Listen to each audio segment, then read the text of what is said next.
everybody, how's it going? Dare here, and today's video I'm going to teach you how to set up your very own 𝐕_Rising server with Gportal, who are the official hosters of the 𝐕_Rising servers. So what you want to do is just go over to Gportal real quick and just click rent a server.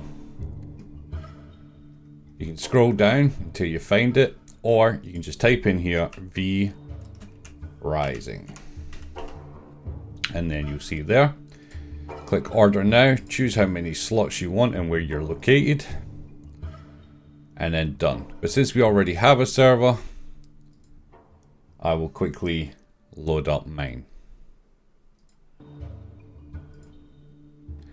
Alright, so once you're here and you've got your server set up, the first thing you want to do is click on basic settings. And for the purpose of this video, I'm going to set up a PvE server. And I'll also talk about PvP as well. So first off, make sure you name your server. You don't want one that is hard to find, okay? Your description.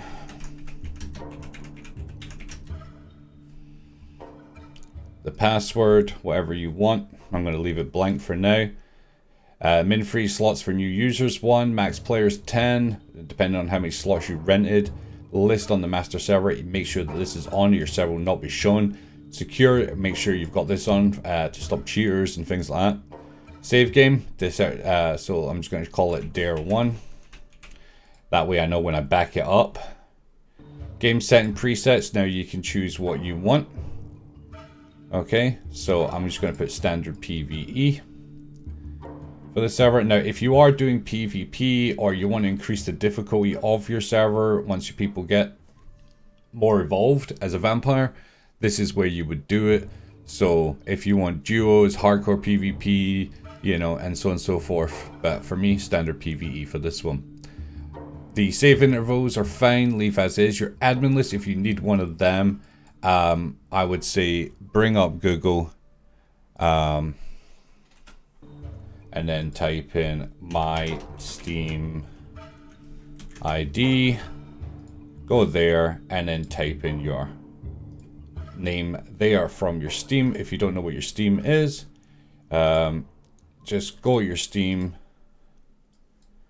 go to your profile, and then just wait for it to load, right click, copy page URL, and then there you go, you'll see it's right there.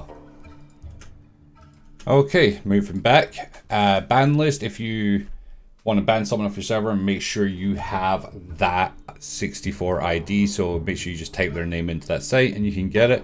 Game type mode is going to be PvE. Starting equipment, none.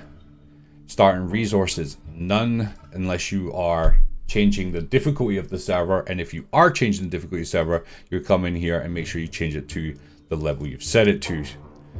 Castle heart damage, that's up to you. I would say can always destroy castle hearts. Okay, but if you want PvE, you know, I would say only when decaying. But I'm just going to leave as is. Castle minimum distance is 5. Anyone can take a permission, anyone. You can have only self on a PvE server. Relics, keep that as unique, unless you want the plentiful of it.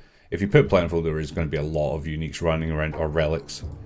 Castle claim mode, never.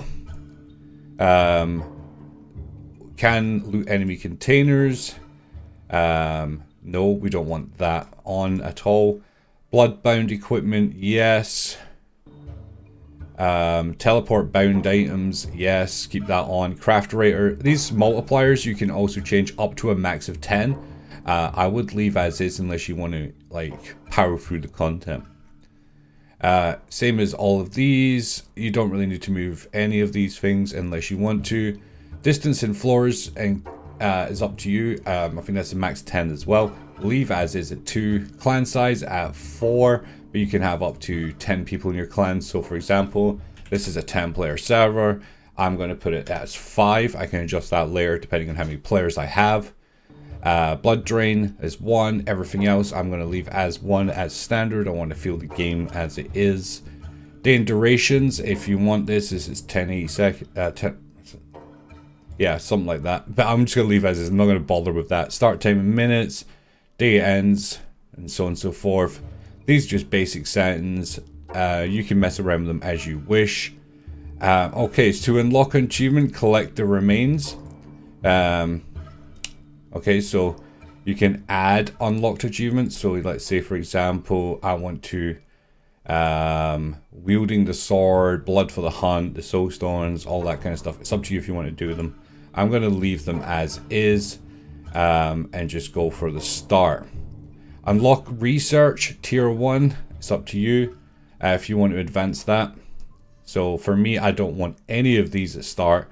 I want people to start the game with the tutorial and with the basic research. V-Blood unit settings, I would say leave as is, unless you want to increase the difficulty. So at level that, and then at level 5, boss name would be this one. So I'd say 15 is the base, but I would leave that as is for now if you don't want to change anything. PvP settings.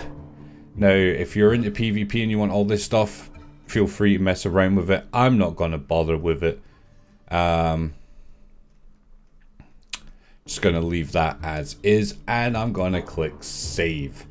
Job done. Going to wait for a couple of minutes. Let it all update. Make sure you click that refresh button first. There we go. And just click that button to turn it online. Okay, we'll be right back when we connect to the game. I'll show you how to find your server. Okay, so once you've loaded up the game, you can skip the intro thing if you want, whatever. Agree to all the stuff and just click next. Yes. Okay, next up we want to click play. And here. And then you got find server down at the bottom. Okay, now your server should take a few minutes to connect, but if you can't, click direct connect, and then from here just drag and then Control-C and put that in like that. And then I added a password. Done. There we go. Connected to the game, nice and simple. Well guys, thank you very much for watching this video. It's sponsored by Gportal. Don't forget to use code DARE at checkout and you'll receive 10% off your server, any server for the game you like. Thank you very much for watching guys. Don't forget to leave a little thumbs up there and we'll see you next time.